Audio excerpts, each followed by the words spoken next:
বিসমিল্লাহির রহমানির রহিম। প্রতিদিনের মতো আজকেও আমরা একটা ইংরেজির প্রতিবেদন পড়ব। প্রতিবেদনটা পড়ে প্রতিবেদন থেকে বাছাইকৃত বেশ কিছু শব্দ আছে, সেই শব্দগুলোর অর্থ, শব্দগুলোর সিনোনিমস এবং ব্যবহার আমরা জানবো। তো আজকের প্রতিবেদনটা আসলে রাজনৈতিক দিক থেকে বা বাংলাদেশের প্রেক্ষাপটে খুবই গুরুত্বপূর্ণ একটা প্রতিবেদন। কারণ এই প্রতিবেদনে বাংলাদেশের সংখ্যালঘু শ্রেণী, বাংলাদেশের পার্বত্য চট্টগ্রামের কথা অনেক বেশি করে বলা হয়েছে। ঠিক আছে? তো এই প্রতিবেদনটায় যেই ব্যাপারগুলো দেখানো হয়েছে সেগুলো তো আমি সব এক্সপ্লেইন করার চেষ্টা করব ইনশাআল্লাহ। সাথে, সাথে ওয়ার্ডগুলো ব্যাখ্যা করার চেষ্টা করব। তো প্রথমে আমরা কিছু শব্দ দেখে আসি এবং সেই শব্দগুলো এখানে এসে আবার এপ্লাই করব। দেন আবার কিছু শব্দ দেখে আসবো, দেন আবার প্রতিবেদনটা পড়বো। এভাবে করে পড়বো এবং সবশেষে আমি প্রতিবেদনটা সামারি করব। প্রতিবেদনটা খুবই গুরুত্বপূর্ণ আজকে। ঠিক আছে? এক্সটেন্ডেড। এক্সটেন্ডেড মানে তো আমরা জানি প্রসারিত করা। কোন একটা জিনিসকে এনলার্জড করা। তারপর হচ্ছে প্রলংড করা। ঠিক আছে? প্রলংড করাটা এই কথাটা খুবই সুন্দর একটা ওয়ার্ড আরকি। আপনারা প্রলংড ব্যবহার করতে পারেন। স্ট্রেচড ব্যবহার করতে পারেন। স্ট্রেচ থেকে স্ট্রেচড। ঠিক আছে? এক্সপান্ডেড। লেন্থ থেকে ঠিক আছে? লেন্থেনড। তো এই শব্দগুলো আপনারা ব্যবহার করতে পারেন। তারপর আসে একটা ওয়ার্ড ফ্যাক্ট ফাইন্ডিং। দেখেন ফ্যাক্ট ফাইন্ডিং কথাটা আমার কাছে ভালো লাগছে। এজন্য এটা লিখে রাখছি। ফ্যাক্ট ফাইন্ডিং মানে কি? তথ্য অনুসন্ধান করা। আমরা ইনভেস্টিগেশন কথাটা ব্যবহার করি না? তো ইনভেস্টিগেশনের বদলে আমরা কিন্তু ফ্যাক্ট ফাইন্ডিং কথাটা ব্যবহার করতে পারি। আচ্ছা, এরপর আসি ইনকোয়ারি বা রিসার্চ, অ্যানালাইসিস, এক্সপ্লোরেশন এই কথাগুলো কিন্তু ফ্যাক্ট ফাইন্ডিং এর সাথে মিল রাখে। ঠিক আছে? আচ্ছা, কমেন্ডেড এটা আমি অনেকগুলো লেকচারে এই ওয়ার্ডটা বলেছি। এর মানে প্রশংসা করা, কোনো কিছুকে প্রেইজড করা, ঠিক আছে? অ্যাডমায়ার করা, অ্যাপ্লাউডেড করা, ঠিক আছে? তো অ্যাপ্রুভড মানে তো হচ্ছে গ্রহণ করা, যেটা সবসময় না। কমেন্ডেড বলতে প্রেইজড বা অ্যাডমায়ার্ড বা অ্যাপ্লাউডেড এই কথাগুলো, অ্যাপ্রিসিয়েটেড, ঠিক আছে? এই কথাগুলো ভালো যায় আরকি। অ্যালাইক মানে হচ্ছে কি একরকম। দুইটা জিনিস একরকম হলে আমরা অ্যালাইক বলি। এখানে যেমন উদাহরণ দিয়েছে যে গত সরকারের শাসন আমলের মতো এই সরকারও এই কাজটা করেছে। তো এটা অ্যালাইক দিয়ে এটা বুঝিয়েছে। ঠিক আছে? Similar, same, comparable. তো আপনারা কিন্তু যে সিমিলার এর বদলে অ্যালাইক কথাটা ব্যবহার করতে পারেন। কথাটা সুন্দর। ঠিক আছে? আচ্ছা। এনটায়ারিটি। এনটায়ারিটি মানে আমরা জানি যে সম্পূর্ণ বুঝায়, পূর্ণতা বুঝায়। এটা কিছু সিনোনিম জেনে রাখা গুরুত্বপূর্ণ। যেমন টোটালিটি, বা আমরা কমপ্লিটনেস বলতে পারি, হোলনেস বলতে পারি, ফুলনেস বলতে পারি। ঠিক আছে? আচ্ছা, আনডিটার্ড। দেখেন ডিটার কথাটা থেকে আনডিটার্ড আসছে আর কি। আনডিটার্ড মানে কি? নিরুৎসাহিত না হওয়া। নিরুৎসাহিত না হওয়া। এখানে শুধুমাত্র নিরুৎসাহিত না হওয়া ব্যাপারটা তা না। মানে যে হয় না মাথা নোয়াবার নয়, এইরকম বিষয়টা। যে হচ্ছে আনশেইকেন। ঠিক আছে? আনডাউন্টেড, ঠিক আছে? আনইয়েল্ডিং যে মাথা নোয়াবে না, আনইয়েল্ডিং। আনডাউন্টেড, ঠিক আছে? আনশেইকেন, রেসোলুট। তারপরে হচ্ছে আপনার ডিটারমাইন্ড যে হচ্ছে একবারে সংকল্পবদ্ধ, প্রতিজ্ঞাবদ্ধ, তাই না? আচ্ছা, প্রিমিস মানে হচ্ছে পূর্বধারণা আর কি। an idea or statement that forms the basis of a theory, argument or action. ঠিক আছে? এর সিনোনিমস হতে পারে অ্যাজাম্পশন করা, আগে থেকে পূর্বধারণা, হাইপোথিসিস দেওয়া একটা ব্যাপার। হাইপোথিসিস দেওয়া মানে এটা সঠিকটা আমরা জানি না, কিন্তু আমরা কি করলাম? আমরা একটা ধারণা দিলাম। এই ব্যাপারটাকে হাইপোথিসিস বলি আমরা। ঠিক আছে? বা আমরা অনেকগুলো প্র্যাকটিস করে করে বুঝতে পারেছি বিষয়টা। এটা কোনো তত্ত্ব ডিরেক্ট নেই, কিন্তু একটা জিনিস বুঝতে পারা যে এটা এরকম হতে পারে পূর্ব অভিজ্ঞতা থেকে। ঠিক আছে? প্রপোজিশন বা ফাউন্ডেশন, বেসিস। তারপর হচ্ছে রিফিউটেড মানে কি? রিফিউটেড মানে হচ্ছে খণ্ডিত করা। ঠিক আছে? খণ্ডিত করা। আপনার proved to be wrong or false. এই খণ্ডিত মানে কিন্তু সেই খণ্ডন না যে ভেঙে টুকরো টুকরো করলাম। এটা মানে যুক্তি খণ্ডন করা। কেউ একটা যুক্তি দিল, আমি তার কথাটাকে ভুল প্রমাণ করে দিলাম। এই যে ভুল প্রমাণ করে দিয়ে যুক্তি খণ্ডিত করলাম, এটা কিন্তু রিফিউটেড এর মানে সেই খণ্ডিত করা। যেমন ডিসপ্রুভড বা আপনার রিজেক্টেড। ঠিক আছে? কন্ট্রাডিক্টেড মানে একটা জিনিস কন্ট্রাডিকশন করা, মানে এটার বিপরীতে কোনো কিছু বলা আর কি। ইনভ্যালিডেটেড মানে যেটা ভ্যালিডেশন ছিল তাকে ইনভ্যালিডেট করে দেওয়া আর কি। আচ্ছা, ডিবাঙ্কড এই কথাগুলো হতে পারে। আচ্ছা, এবার আমরা মূল প্রতিবেদনে যাই, আমরা আবার ফিরে আসবো। তো দেখি when the chief advisor Professor Muhammad Yunus extended an official invitation to United Nations Office of the High Commissioner, যেটাকে আমরা for Human Rights, যেটাকে আমরা সংক্ষেপে বলি ইউএন, যেটা UNHCHR, ঠিক আছে? ওরা কি করে, ওরা হচ্ছে ওরা আসলে হিউম্যান রাইটের ব্যাপারটা দেখে সবসময় আর কি। তো যখন কিনা কি আমাদের যে মাননীয় প্রধান উপদেষ্টা মোহাম্মদ ইউনুস, ডক্টর মোহাম্মদ ইউনুস, তিনি ইনভাইট করেছে ইউনাইটেড নেশনকে কোন ব্যাপারে, to conduct an independent fact-finding into human right violations committed during the July mass uprising. বলছে যে এই যে জুলাই গণঅভ্যুত্থানটা হয়ে গেল, এই সময় যে আপনার মনে করেন যে ভায়োলেন্স গুলা হয়েছে, যে ধরনের সংঘাত এবং মানুষের যে অধিকার, মানবাধিকার যে লঙ্ঘন হয়েছে, এই লঙ্ঘনের একটা তদন্ত করার জন্য, এই ফ্যাক্ট ফাইন্ডিং মানে কি তথ্য অনুসন্ধান করার জন্য, ইনভেস্টিগেশন করার জন্য একটা ইন্ডিপেন্ডেন্ট ইনভেস্টিগেশন। তো মানে ইন্ডিপেন্ডেন্ট বলছে কেন, এটা একটু পরেই ব্যাখ্যা করা আছে, তো পরে বলবো। তো তিনি তাদেরকে আহ্বান করেছেন আর কি, ঠিক আছে? আচ্ছা, it was highly commended by rights organisations and civil society alike. এটা আসলে যারা সিভিল সোসাইটি আছে বা যারা মানবাধিকার জন্য যে সকল সংস্থাগুলো আছে, তাদের দ্বারা আসলে খুব প্রশংসিত হয়েছে ব্যাপারটা, যে তিনি বাইরের থেকে একজন ইন্ডিপেন্ডেন্ট একটা সংস্থাকে আহ্বান করেছে। দেশীয় সংস্থার অনেক প্রশ্ন ওঠে, অনেক ব্যাপার যদি ইনভেস্টিগেশন করতে যায়, সেক্ষেত্রে বাইরের দেশের একটা সংস্থার ব্যাপারটা সকলে কি প্রশংসা করছে, সকলে না আসলে, যারা মানবাধিকার নিয়ে কাজ করে বা সিভিল সোসাইটি যারা আছে তারা আর কি।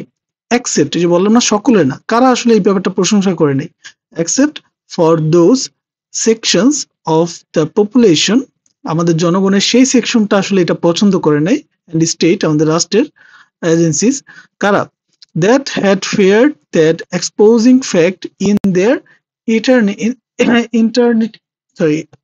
entirety would harm their interest। বলছে কি যে যে কিছু সংস্থা আছে, আমাদের দেশে কিছু গোষ্ঠী আছে, কিছু সংস্থা আছে, তারা হচ্ছে এই ব্যাপারটা চায়নি যে বাইরের কেউ এসে ইনভেস্টিগেশন করুক। কেন?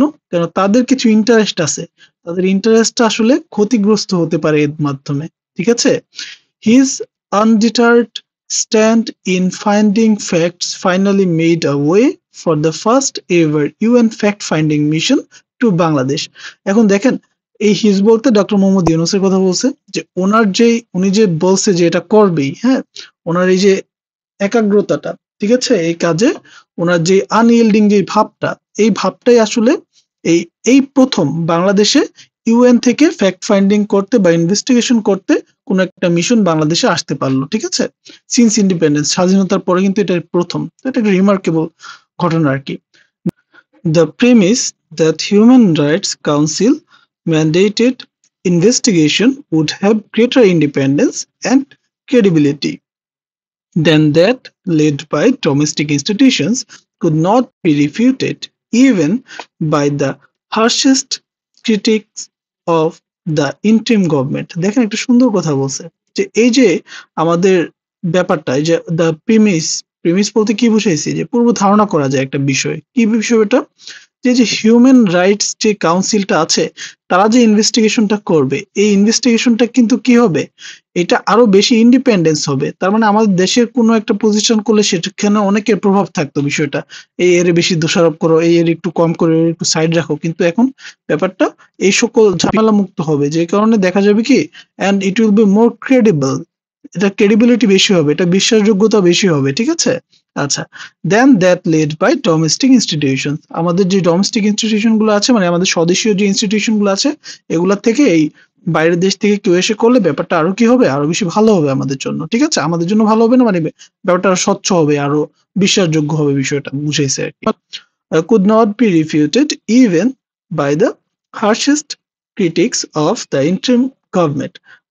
রিফিউটেড বলতে কি, একটু আগে আমরা শিখে আসলাম, রিফিউট মানে কি, রিফিউট মানে খণ্ডন করা, তাই না? মানে যুক্তি খণ্ডন করা বা একটা ব্যাপারকে রিফিউজ করা। দেখা গেছে যে আমাদের যারা ইন্টারিম গভর্নমেন্টের কিছু ক্রিটিক আছে, সমালোচক আছে, তারা বলছে যে কেন আসবে না আসবে, এরকম অনেক কথাবার্তা উঠেছে, তাদের যুক্তিটাকেও কি করছে, এই ব্যাপারটা আসলে খণ্ডন করে দিছে, যে তাদের যুক্তি দিয়েও আসলে এটাকে আটকায় রাখতে পারে না, ঠিক আছে?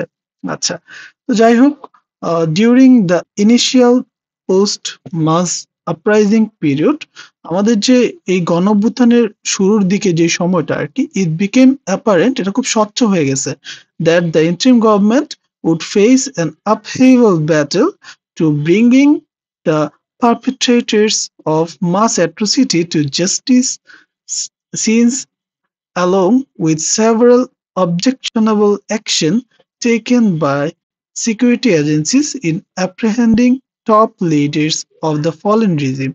আচ্ছা যাই হোক, এখানে বেশ কিছু ওয়ার্ড আছে, এগুলো আমি এখনো বলিনি, তারপর আমি একটু বলে দিই যে এই আমাদের ইন্টারিম গভর্নমেন্টের যখন আমাদের এই পোস্ট মাস আপরাইজিংটা হলো, মানে আমাদের গণঅভ্যুত্থানের পরবর্তীতে যে শুরুর দিকের সময়টা আর কি, গণঅভ্যুত্থানের পরপরই শুরুর দিকে যে সময়টা, তখন কিন্তু একটা ব্যাপার স্বচ্ছ হয়ে গেছিল কি, যে ইন্টারিম গভর্নমেন্ট আসলে ফেস করবে কিসের মুখোমুখি হবে, অনেকগুলো বাধার মুখোমুখি হবে। ফেইভেল বলতে বাধা বোঝায়, ঠিক আছে? তো কি ক্ষেত্রে বাধার মুখোমুখি হবে? টু ব্রিং দ্য পারপিট্রেটর্স মানে দোষী যারা আছে, অফ মাস অ্যাট্রোসিটি, যারা এই গণহত্যা চালাইছে, এই ধরনের দোষীদেরকে জাস্টিসের আন্ডারে নিয়ে আসাটা খুব আসলে তারা কি একটা অসুবিধা, একটা বাধার মুখোমুখি হবে, ঠিক আছে? আচ্ছা, আমি একটু বাদ বাকি ওয়ার্ড গুলো একটু পড়ে আসি, দেন আবার এটা কন্টিনিউ করবো, ঠিক আছে? আচ্ছা,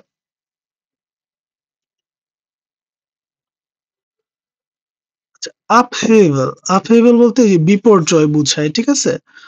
বা এই যে ডিসঅর্ডার যেটা, হ্যাঁ, ডিসঅর্ডার, টার্মোইল, কেওয়াস, বা এটাকে আমরা বলি ডিসরাপশন বলতে পারি, ঠিক আছে? সাডেন ভায়োলেন্ট হবে, বিশাল বড় বাধা হবে, একটা বিপর্যয় সৃষ্টি হবে, ঠিক আছে? আচ্ছা, পারপেট্রেটরস মানে অপরাধী যারা, দোষী যারা, অফেন্ডার্স, ঠিক আছে, যারা এই ধরনের কর্মকাণ্ডগুলো, খারাপ কর্মকাণ্ড করে, ক্রিমিনালস যারা, রং ডুয়ার্স যারা, ল ব্রেকার যারা, কালপ্রিট, ঠিক আছে? অ্যাট্রোসিটি বলতে কি, অ্যাট্রোসিটি বলতে নারকীয় ঘটনা, আর মাস অ্যাট্রোসিটি বলতে যেটা বুঝাইছে যে গণহত্যা চালাইছে না, এই ধরনের নারকীয় ঘটনাকে বুঝাইছে। ব্রুটালিটি যেটাকে বলা যায়, আউটরেজেস, ক্রুয়েলিটি, এই যে ক্রুয়েল মানে কি, খুবই মানে নারকীয় ঘটনার মধ্যে, তো যে নির্দয়, ঠিক আছে, বারবারিটি, তো এই ধরনের ঘটনা আর কি। তারপর হচ্ছে অ্যাপ্রিহেন্ডিং মানে কি, গ্রেফতার করা, ওই যে বললাম না যারা দোষী তাদেরকে আসলে গ্রেফতার করতে পারে না, অ্যাপ্রিহেন্ড করতে পারে না, অ্যারেস্ট করতে পারে না, ক্যাপচারিং, ঠিক আছে, আন্ডারস্ট্যান্ডিং, হ্যাঁ মাঝে মাঝে আন্ডারস্ট্যান্ডিং ও বোঝায়, মানে বুঝতে পারার সক্ষমতা আর কি, ক্যাচ করতে পারা বিষয়টা। এই যে বললাম না ক্যাচ করতে পারা, যে গ্রাস্পিং কথাটা এখনই কিন্তু এই জন্য আসছে, যে একটা জিনিস বুঝতে পারাটাও কিন্তু তখন মানে বোঝা যায় তুমি ক্যাচ করতে পারছো কিনা বিষয়টা, ঠিক আছে? আন্ডারস্ট্যান্ডিং সেই সেন্সে আসে, সেইজিং। আচ্ছা, তারপর আসি ব্লেটেন্টলি। ব্লেটেন্টলি অর্থ কি? ব্লেটেন্টলি অর্থ হচ্ছে সাফ ভাবে বা প্রকাশ্যে, অবভিয়াসলি, কনসপিকুয়াসলি, ঠিক আছে, ওপেনলি, শেমলেসলি। এই যে যেমন হাসিনা শেমলেসলি বলতেছে যে ভাই আমি এরকম কোনো কর্মকাণ্ড করি নাই, আমি কোনো কাউকে হত্যা করি নাই, এই যে একটা শেমলেস কথাবার্তা বলতেছে, প্রকাশ্যে মিথ্যা কথা, এই কথাটাকে আমরা ব্লেটেন্টলি বলতে পারি, ঠিক আছে? আচ্ছা, তারপরে আসি যে স্ক্যাপটিসিজম। স্ক্যাপটিক্যাল কথা থেকে আসছে, তার মানে কি সন্দেহ প্রবণ থাকে, যখন সংশয় থাকে, এখানে সংশয় লেখা, সংশয় সন্দেহ এগুলাই স্ক্যাপটিসিজম। ডাউট যেটা, ডিসবিলিফ যেটা, সাসপিশন যেটা, মিসট্রাস্ট, ঠিক আছে, এই ব্যাপারগুলো এখানে চলে আসে। দ্য অনলি ক্যাচ, দেখেন এই কথাটা আমি এখানে লিখছি এই কারণ হচ্ছে এটা একটা কিন্তু ফ্রেজের মতো।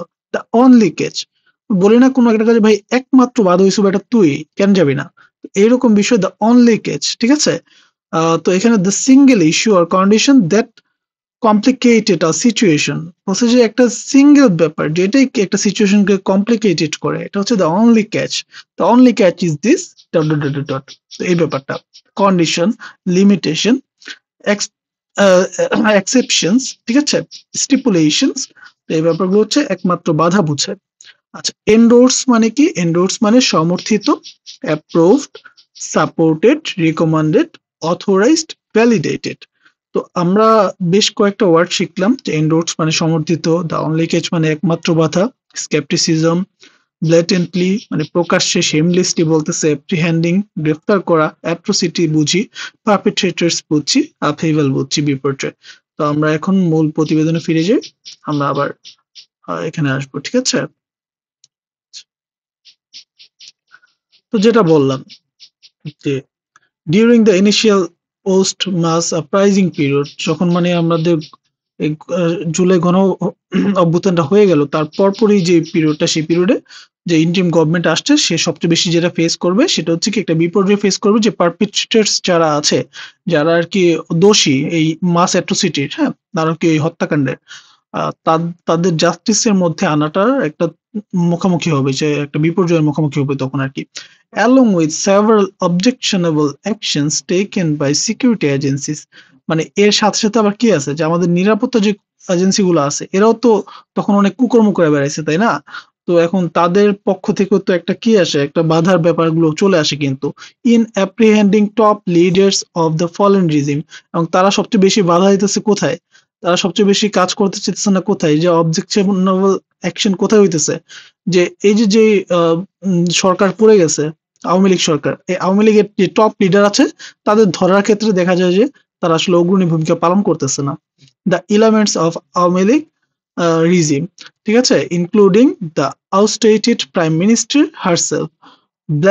আচ্ছা, এখন এখানে এর যে নেতাদের ধরতে পারছে না, তার মধ্যে প্রাইম মিনিস্টারও রয়েছে, সাবেক প্রাইম মিনিস্টার যিনি, ওনাকেও ধরতে পারতেছে না। ঠিক আছে, আউটস্টেটেড মানে হচ্ছে যে আপনার যাকে আমরা কি করছি, ক্ষমতাচ্যুত করছি, এই ধরনের। তো তাদের কাউকে ধরতে পারতেছে না, এবং ধরার ক্ষেত্রে সিকিউরিটি এজেন্সির একটা বাধার মুখে পড়তেছে আর কি। Blatantly denied any mass killings and have continued to use their network of allies to propagate a narrative that squarely puts blame on outside powers.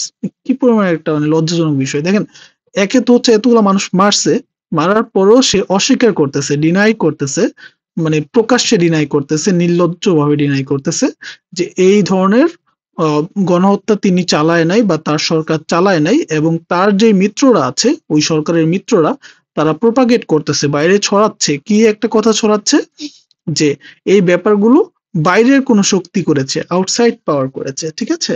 আচ্ছা, had the interim government launched its own investigation, যদি এরকম হতো যে interim government, অন্তর্বর্তীকালীন সরকার নিজের থেকে একটা investigation চালাতো আর কি এই হত্যাগুলো, it would have handed an opportunity to Hasina Reisi supporters, এটা আসলে হাসিনার যে মানে সমর্থকরা আছে বা হাসিনা নিজে, ওদের হাতে একটা সুযোগ চলে যেত, কি ব্যাপারে, টু ডাব the investigation as politically motivated revenge action.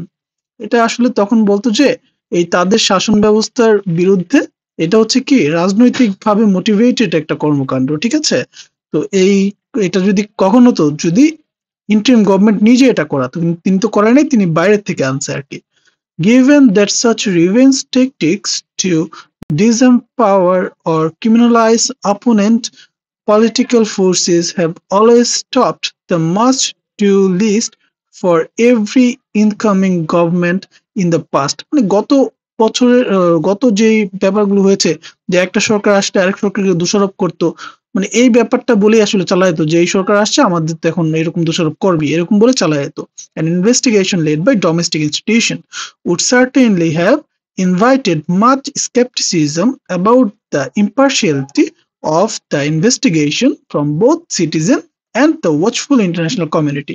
তো দেখা যেত কি, যদি আমাদের ডোমেস্টিক ইনস্টিটিউশন যারা আছে, মানে আমাদের দেশীয় যে সকল প্রতিষ্ঠান আছে, এর দ্বারা যদি আমরা কোনো একটা ইনভেস্টিগেশন চালাইতাম, তখন একটা সন্দেহের বিষয় থাকতো, স্কেপটিসিজম থাকতো, একটা সন্দেহের বিষয় থাকতো, একটা ইম্পার্শিয়ালিটির বিষয় থাকতো, যে পক্ষপাতিত্ব করতেছি আর কি, পক্ষপাতিত্ব করতেছি না, ঠিক আছে, আমরা যে পক্ষপাতিত্ব করতেছি না এই ব্যাপারে সন্দেহ রয়ে যেত আর কি, ঠিক আছে। আচ্ছা, তো এই ব্যাপারে সন্দেহ রয়ে যেত, এবং এই সন্দেহটা কার কাছে থাকতো, এই সন্দেহটা সিটিজেনের কাছে, আমার নাগরিকের কাছে যেরকম থাকতো, প্লাস বাইরের দেশ থেকে যে সকল প্রতিষ্ঠানগুলো আন্তর্জাতিক কমিউনিটি গুলো দেখতেছে তাদের কাছেও একটা সন্দেহ রয়ে যেত। Undoubtedly, the interim government has made the best strategic choice it had at its disposal. তো এটা আসলে নিঃসন্দেহে যে অন্তর্বর্তীকালীন সরকার তার একটা খুব চমৎকার কৌশলী পদক্ষেপ নিয়েছে এই ব্যাপারটাকে সামাল দেওয়ার জন্য, ঠিক আছে। আচ্ছা, the only catch with engaging impartial independent bodies like the UN is that শুধুমাত্র একটা মাত্র বাধা আছে এই ব্যাপারে, এই ইন্টারিম গভর্নমেন্ট যে ইউএন কে ইনভলভ করতেছে এই ব্যাপারে ইনভেস্টিগেশন করার জন্য, একটা মাত্র বাধা আছে, কি, the end report either be rejected by the host or be endorsed in its entirety, মানে এইখানে একটা বিষয় দেখেন, হয় এই রিপোর্টটা তারা মানে যারা আমরা হোস্ট কান্ট্রি আছি মানে বাংলাদেশ এই রিপোর্টটা হয় সরাসরি প্রত্যাখ্যান করবে পুরাটা, অথবা সম্পূর্ণটাই সাদরে গ্রহণ করে নিবে। ঠিক আছে, যে হয় এসপার নাইলে ওসপার, মানে আমাদের এই প্রতিবেদনটা, তারা যে প্রতিবেদনটা দিবে ইনভেস্টিগেশন তারা করবে, হয় এটা আমাদের সম্পূর্ণ গ্রহণ করতে হবে অথবা এটাকে সম্পূর্ণ রিজেক্ট করতে হবে, এছাড়া আমাদের কাছে ওয়ে নাই। ওকে, আমরা বাদ বাকি শব্দগুলো দেখে আসি, এরপরে আমরা আবার আবার মূল পেসেজে আসবো। ওকে, ঠিক আছে, এন্ডোর্সড মানে সমর্থিত করা, ঠিক আছে। আচ্ছা, এবার আসি চেরি পিকিং। দেখেন একটা খুব সুন্দর ফ্রেজ এটা। চেরি পিকিং মানে হচ্ছে মনোনীতভাবে বেছে নেয়া, selectively choosing the best or most advantageous item, মানে যে আইটেমটা সবচেয়ে বেশি সুবিধাজনক এই ব্যাপারটাকে চুজ করা। Selective choosing, picking, preferential selection, preferential মানে কি, যেটা হচ্ছে আমাদের পছন্দ অনুযায়ী, ঠিক আছে। বায়াসড সিলেকশন করা, ঠিক আছে, কোনো কিছু যদি বায়াসড হয়ে সিলেকশন করে এটাকে চেরি পিকিং বলা যায়। খুব সুন্দর একটা ওয়ার্ড, আপনারা লিখে রাখেন, খুব ভালো লাগছে আমার কাছে, চেরি পিকিং। আচ্ছা, এইবার আসি জাংচার। জাংচার মানে কি, মুহূর্ত বা পর্যায় বোঝায়, পয়েন্ট বোঝায়, মোমেন্ট বোঝায়, স্টেজ বোঝায়, ফেজ বোঝায়, টাইম বোঝায়, ঠিক আছে। ইন আ শর্ট উইন্ডো, দেখেন আমরা কিন্তু বলি যে খুব সংক্ষিপ্ত সময়ে, in limited time, in short period, এই কথাগুলো বারবার ব্যবহার করতে করতে একটা একঘেয়েমি সিচুয়েশন চলে আসে। আমরা কিন্তু ব্যবহার করতে পারি ইন আ শর্ট উইন্ডো, খুব সংক্ষিপ্ত সময়ে, ঠিক আছে। ব্রিফ ইন্টারভাল ব্যবহার করতে পারি, কনস্ট্রেন্ট টাইম ব্যবহার করতে পারি, লিমিটেড টাইম ব্যবহার করতে পারি, ঠিক আছে। আচ্ছা, আমি আবারও বলি, এই লাইনটা আমার খুব ভালো লাগছে, এই দুইটা লাইন, একটা হচ্ছে চেরি পিকিং আর আরেকটা হচ্ছে ইন আ শর্ট উইন্ডো, ঠিক আছে। আচ্ছা, এবার আসি পিক আপ দ্য ফ্যাক্ট, তথ্য সংগ্রহ করা, নোটিস করা, গেদার করা, অবজার্ভ করা, কালেক্ট করা, রিকগনাইজ করা। আচ্ছা, পারসিকিউশন, পারসিকিউশন বলতে কি বোঝায়? পারসিকিউশন বলতে নির্যাতন বোঝায়, নিপীড়ন বোঝায়। অপারেশন মানে নিপীড়ন, নির্যাতন, হ্যারাসমেন্ট, অ্যাবিউজ, টর্মেন্ট, তারপর ক্রুয়েলটি, ঠিক আছে। তো এই ব্যাপারগুলো আপনারা একটু জেনে রাখবেন, কেননা দেখেন আমাদের তো বর্তমানে যেরকম জুলাই আপরাইজিং হলো, তো এই পারসিকিউশন টার্মটা আসবে, অপারেশন টার্মটা আসবে, হ্যারাসমেন্ট অ্যাবিউজের টার্মটা আসবে, টর্মেন্টের টার্মটা আসবে। তো আপনারা কিন্তু এই ওয়ার্ডগুলো ভালো করে মনে রাখবেন। আনউইটিংলি, আনউইটিংলি মানে হচ্ছে অনিচ্ছা সত্ত্বেও, উইটিংলি মানে কি ইচ্ছাকৃতভাবে, আনউইটিংলি মানে অনিচ্ছা সত্ত্বেও, আননোয়িংলি, আনইনটেনশনালি, ঠিক আছে, অ্যাক্সিডেন্টালি, ইনঅ্যাডভান্টেন্ট, ইনঅ্যাডভার্টেন্টলি, তারপর হচ্ছে মিস্টেকেনলি। এবার আসি ডিসম্যান্টল। ডিসম্যান্টল মানে কি ভাঙা বা খুলে ফেলা, to take apart or break something down into components, কোন একটা জিনিসকে খুলে ফেলা, ভাঙা, খন্ড বিখণ্ড করে ফেলা, ঠিক আছে। ডিসঅ্যাসেম্বল করা বা ডিসকন্ট্রাস্ট করা, ব্রেকডাউন করা, টেক অ্যাপার্ট করা, ঠিক আছে, এগুলো হচ্ছে ডিসমেন্টালের সিনোনিম। আচ্ছা, এবার আমরা মূল প্রতিবেদনে ফিরে যাই, দেন আমরা আবার হচ্ছে এখানে চলে আসবো, শব্দগুলো শিখবো। তো দেখি, তো যেটা বুঝলাম যে হয় দুইটা উপায় আছে, একটা হচ্ছে হোস্টদের ব্যাপারটাকে আমরা রিজেক্ট করতে পারি রিপোর্টটাকে, অথবা সমর্থন করতে হবে পুরোপুরি। Cherry picking to accept the bits that suit to the host agenda and rejecting the rest is not an option, মানে তুমি তোমার খুশি মতো যেটা তোমার সুবিধা সেই ব্যাপারগুলোকে তুমি চুজ করবা আর বাদ বাকিগুলোকে রিজেক্ট করবা, এটার কোনো অপশনই নেই। তার মানে তাদের যে প্রতিবেদনটা আছে হয় সম্পূর্ণ গ্রহণ করতে হবে, নাইলে ভাই সম্পূর্ণ রিজেক্ট করতে হবে। তুমি তোমার মন মতো সুবিধা মতো চেরি পিক করতে পারবা না এখানে, ঠিক আছে। Questioning the reliability of certain fact by the host will inevitably invalidate the credibility of all other fact which is by all means undesirable। তো যাই হোক, এই একটা কথাই বারবার ঘুরে পেঁচে বলতেছে, this is the very juncture, এটা হচ্ছে সেই মুহূর্তে সন্ধিক্ষণ, where we can find the interim government standing, যেখানে ইন্টিম গভর্নমেন্ট দাঁড়ায় আছে, যে ভাই ব্যাপারটাকে গিলবো না ফেলে দিব, এরকম বিষয়টা আর কি। The UN fact finding report published on 12th February 2025, দেখেন 12 তারিখে, ফেব্রুয়ারি 12 তারিখে কিন্তু ইউএন কি করছে, এই তথ্য একটা রিপোর্ট পাবলিশ করছে। Exposes the ousted prime minister's commanding role in possible crime against humanity during the July-August mass uprising। দেখেন এখানে একটা কথা বলছে যে জুলাই অগাস্টে যে গণঅভ্যুত্থানটা হয়ে গেল, সেই গণঅভ্যুত্থানে যে মানবতার বিরুদ্ধে যে ধরনের কর্মকাণ্ডের জন্য নির্দেশনা দিয়েছে সাবেক প্রাইম মিনিস্টার, ওনার সেই কথাগুলো সবই আসলে এখানে তুলে ধরা হয়েছে। and details right violation, including against religion minorities and indigenous people. এই যে একটা বিষয় এখানে সাথে যোগ হয়েছে, সেটা হচ্ছে কি, যে যারা হচ্ছে ধর্মীয় সংখ্যালঘু আছে এবং যারা আদিবাসী জনগোষ্ঠী আছে, যাদের গত সরকার উপজাতি বলে আসতেছে, হুম, সেই ব্যাপার নিয়ে কিন্তু কি, সেই ব্যাপারটাও কিন্তু এই রিপোর্টে ইনক্লুডেড আছে আর কি। That have occurred in a short window of time from August 5 to 15, 2024। এই যে জুলাই অভ্যুত্থানটা হয়ে যাওয়ার পরে 5 তারিখ থেকে 15 তারিখ পর্যন্ত একটা কি হয়েছিল, যে অনেক সংখ্যালঘুদের বাসায় আক্রমণ করা হয়েছে, বা পাহাড়ি জনগণদের বাসা পোড়ায় দেওয়া হয়েছে, বাঙালি পাহাড়ি একটা মারামারি হয়েছে। তো এই যে এই বিষয়গুলো কিন্তু খুব স্বল্প সময়ের মধ্যে ঘটে গিয়েছিল, সেই ব্যাপারগুলো কিন্তু কি এখানে উঠে আসছে। While the government was quick to pick up the fact on Hasina's role on the very day the report was published, মানে যখনই আসলে রিপোর্টটা যেই দিনই পাবলিশ হলো, হাসিনার ব্যাপারে তথ্যগুলা কিন্তু সামনে তুলে আসছে, সামনে নিয়ে আসছে। কিন্তু এখনো একটা জিনিস দেখা বাকি আছে, it is yet to see how the interim government will address the fact, কোন ফ্যাক্ট গুলো সে অ্যাড্রেস করবে, presented on human right violation against religious minority এবং ইন্ডিজিনাস পিপলের উপরে যে আক্রমণগুলো হয়েছে, এই ব্যাপারে তাদের প্রতিক্রিয়াটা কিন্তু এখনো দেখা বাকি আছে। Specially when it has repeatedly denied allegations, মানে যখন কিনা তারা বারবারই আসলে এই এলিগেশনটাকে ডিনাই করতেছে, যে তাদের উপর দোষারোপটা ডিনাই করতেছে, যে আসলে টার্গেটেড কোনো অ্যাটাক হয় নাই সেখানে, বা কোনো এরকম নিপীড়ন হয় নাই রিলিজিয়াস মাইনরিটি যারা আছে বা এথনিক মাইনরিটি যারা আছে তাদের উপরে অগাস্ট 5-এর পর থেকে আর কি। Will it challenge those fact, এই সরকার কি ওই এই তথ্যগুলাকে, যে তথ্যগুলো আসলে রিপোর্টে উঠে আসছে মাইনরিটি, রিলিজিয়াস মাইনরিটির ব্যাপারে বা ইন্ডিজিনাস পিপলের ব্যাপারে যে তথ্যগুলো উঠে আসছে, এই ব্যাপারগুলোকে কি আসলে চ্যালেঞ্জ করবে? কিন্তু চ্যালেঞ্জ করলে তো একটা সমস্যা, কি সমস্যা, যে that at the expense of invalidating others, মানে এইটা যদি করে তাহলে তো একটা মূল্য তার দিতে হবে। কি মূল্য, যে এই যে রিপোর্টটা কিন্তু তখন আবার কি হয়ে যাবে, ওই যে যেটাকে আমরা বলি একটু ক্রেডিবিলিটি হারায়া যাবে, ঠিক আছে, বিশ্বাসযোগ্যতা একটু কমে যাবে। কেননা হয় ওদেরটা মানতে হবে, নাইলে ভাই পুরোটা রিজেক্ট করতে হবে, বিষয়টা এরকম। Or will it accept those fact, নাকি এই সরকার সবগুলো যে তথ্য আসছে উঠে আসছে এই সবগুলোকে গ্রহণ করবে। We observe that the interim government unwittingly or purposely have chosen to pick up the extreme opposite narrative. আমরা একটা জিনিস লক্ষ্য করেছি, যে কি এই অন্তর্বর্তীকালীন সরকার অনিচ্ছাকৃতভাবে হোক বা উদ্দেশ্যমূলকভাবেই হোক কি চুজ করতেছে, যে এই ব্যাপারগুলোর বিপরীতে যাওয়ার চেষ্টা করতেছে। আচ্ছা, আমি বাদবাকি শব্দগুলোর মিনিং আমরা নিচ থেকে পড়ে আসি, আবার আমরা এখানে এসে দেখবো, ঠিক আছে? আচ্ছা,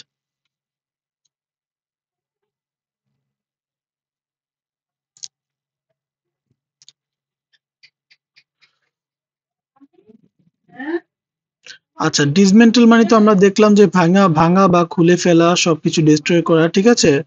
বা এইবার আসি আমরা এক্সাজারেটেড মানে হচ্ছে অতিরঞ্জিত করা, এক্সাজারেট মানে অতিরঞ্জিত করা, বা ওভার স্টেটেড করা, অ্যাম্পলিফাইড করা, ঠিক আছে, এক্সাজারেট করা বা ওভার স্ট্রেচড করা, ইনফ্লেটেড করা। আউটল্যান্ডিশ মানে কি, অদ্ভুত, মানে বিচিত্র ধরনের অদ্ভুত, বিজায়ার মানে অদ্ভুত, স্ট্রেঞ্জ, পিকুলিয়ার, আনকনভেনশনাল। রিসর্টিং মানে কি, আশ্রয় দেয়া, রিসর্টিং মানে আশ্রয় দেয়া। আচ্ছা, আমরা এই তিনটাই শিখি, আর এবার মূল প্রতিবেদনে গিয়ে আমরা প্রতিবেদনটা আপাতত এই পার্ট পর্যন্তই রাখি, পরে বাকিটুকু আমরা আবার নেক্সট লেকচারে শিখে নিব, ঠিক আছে। আচ্ছা, তো এখন দেখি যে উই অবজার্ভ দ্যাট, সে তো বললামই যে সে তারা কি করতেছে, এটা অপোজ করতেছে, is an effort to dismantle, এটা একটা প্রচেষ্টা, প্রচেষ্টাটা কি, ভেঙে ফেলা, কি ভেঙে ফেলবে, India's exaggerated and often outlandish claim, ইন্ডিয়ার যে একটা মনে করেন এক্সাজারেটেড ক্লেম থাকে, দাবি থাকে, বা আউটল্যান্ডিশ একটা অদ্ভুত ধরনের দাবি থাকে, সেই দাবিগুলো of minority persecution in Bangladesh, তারা তো অদ্ভুত অদ্ভুত ভাবে একটা দাবি করে আসে, যে হচ্ছে আপনার আমাদের দেশে হচ্ছে কি সংখ্যালঘুদের উপর নিপীড়ন করে আসতেছে, এই ব্যাপারটাকে আসলে অপোজ করতেছে আমাদের interim government through it's disinformation campaign over the last several month, মানে অনেক মাস ধরেই তারা এই ধরনের এলিগেশন গুলো করে আসছে। তো যাই হোক, এই প্রতিবেদনটা চমৎকার একটা প্রতিবেদন। আরো বেশ কিছু তথ্য উঠে আসতেছে। হুম? তো এই রিপোর্ট নিয়ে, জাতিসংঘের রিপোর্টটা নিয়ে আরো কিছু তথ্য এখানে আছে। আমি নেক্সট ভিডিওতে ট্রাই করব বাদবাকিগুলো সব বুঝিয়ে বলার আরকি। আরো অনেকগুলো শব্দার্থও জানবেন। তো পাশে থাকুন আরকি। ধন্যবাদ।